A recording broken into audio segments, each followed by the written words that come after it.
শিবিরের বিরুদ্ধে অভিযোগ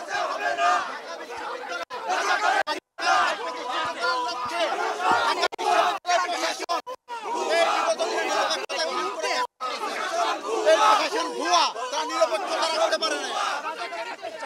এই ক্যাম্পাসে হবে না, এই ক্যাম্পাসে হবে না, তুমি বলো রাজাকারের ঠিকানা আমারই পাশে, এই ক্যাম্পাসে হবে না রাজাকারের ঠিকানা, এই ক্যাম্পাসে হবে না রাজাকারের ঠিকানা। আচ্ছা আমাদের হামিম বলবে কি অভিযোগ আপনারা দুইজন, আমি একটা কথা বলি। এই ভাই থামেন। আপনারা সকাল থেকে দেখছেন আমরা সর্বোচ্চভাবে সহযোগিতা করছি যেন ভোটাররা সুন্দরভাবে ভোট কেন্দ্রে উপস্থিত হয় এবং ভোটাধিকার প্রয়োগ করতে পারে।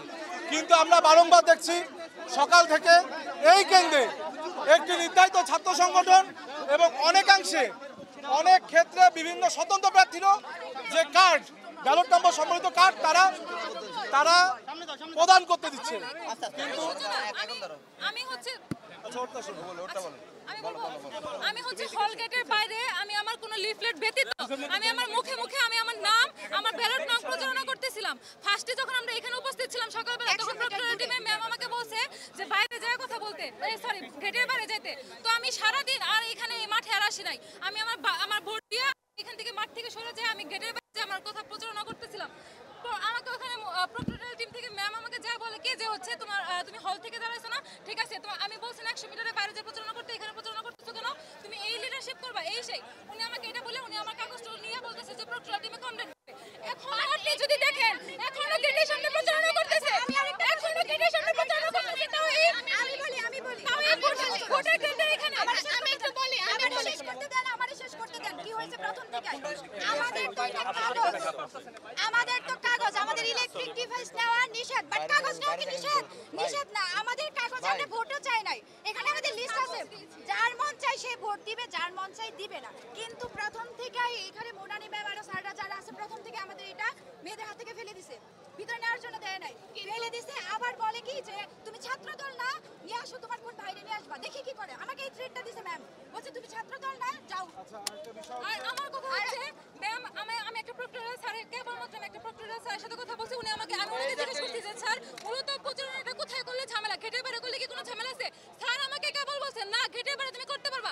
যদি আমি গেটের বাইরে করতে পারি, যদি স্যার বলে থাকে তাহলে প্রক্টরিয়াল টিমের ম্যাম আমাকে কেন বললো যে ওখান থেকে আমি করতেছি দেখে কোনো সমস্যা হইতেছে, উনি আমার প্রার্থীতা বাতিল করবে। এখনো এটিএসসি এর বুথের সামনে এখনো প্রচারণা করতেছে, এখনো করতেছে। আপনারা ক্যামেরাটা ঘুরান দেখবেন যে এখনো প্রচারণা করতেছে। ওনাদের প্রার্থীতা বাতিল হবে না।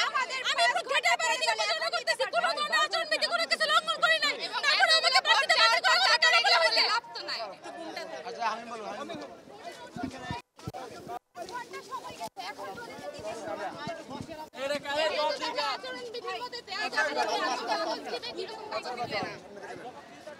আচ্ছা আমি একটা কথা বলি। আপনারা সকাল থেকে দেখছেন আমরা আমাদের যে প্যানেল সর্বোচ্চ সহযোগিতা করছি ভোটাররা যেন উপস্থিত হয় এবং সহজে স্বাচ্ছন্দ্যে তারা ভোটাধিকার প্রয়োগ করতে পারে।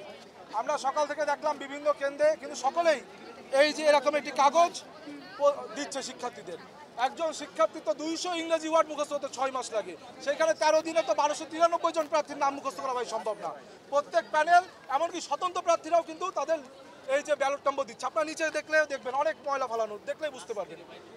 সকল কেন্দ্রে প্রচারণা চলছে। আমরা যখন ছাত্রদলের এই লিফলেটটি দিলাম ব্যালট সম্বলিত, সেই ক্ষেত্রে আমাদের এখানে দায়িত্বরত অ্যাসিস্ট্যান্ট প্রফেসর মোনামি ম্যাম সে বিভিন্নভাবে আমাদের যে নারী শিক্ষার্থীরা নারী প্রার্থীরা রয়েছে তাদেরকে কটাক্ষ করছে এবং আইডেন্টিফাই করতে চাচ্ছে, বিভিন্নভাবে তাদেরকে আপনার ট্যাগিং করছে। কিন্তু আপনার যারা স্বতন্ত্র প্রার্থী বা শিবির তারা যখন দিচ্ছে তাদের কোনো রকম কিন্তু প্রতিবাদ বা বাধা নেই। এমনকি আমাদের একজন প্রার্থীকে বলছে তুমি ছাত্রদল করো না, তোমার ছাত্রত্ব বাতিল করবো, প্রার্থিতা বাতিল করবো। এই জন্য আমরা প্রতিবাদ জানাতে গেছি। তখন ম্যাম বলে যে ছাত্রদল সব থেকে বেশি লিফলেট দিয়েছে, অন্য তো কম দিয়েছে। কেউ কম দিক বা বেশি দিক, যদি নিয়মে থাকে আপনি দিতে দেবেন, নিয়মে না থাকলে আপনি কাউকে দিতে দেবেন না। কিন্তু আপনি প্রথমে দিতে দিলেন না আমাদেরকে, আপনার ভোটে 6 ঘন্টা পার হয়ে গেল, এরপর আপনার দিলে এখন আপনি বাধা দিচ্ছেন বা এখন বলছেন তাহলে এখন সবাই দাও। এর মানে কি? নির্বাচন এক নিয়মে চলবে, এক সময় এক নিয়ম আমাদের তো নির্বাচনকে প্রভাবিত করবে। এই জন্য আমরা প্রতিবাদ করেছি, আর কিছুই না। এবং ওনাকে আমরা প্রশাসনিক কর্মকর্তা হিসেবে ওনাকে আহ্বান জানিয়েছি, নিরপেক্ষতা পালন করুন, পক্ষপাত দুষ্ট আচরণ যদি করতে মন চায় পদত্যাগ করুন। Please thank you. রাজাকারের ঠিকানা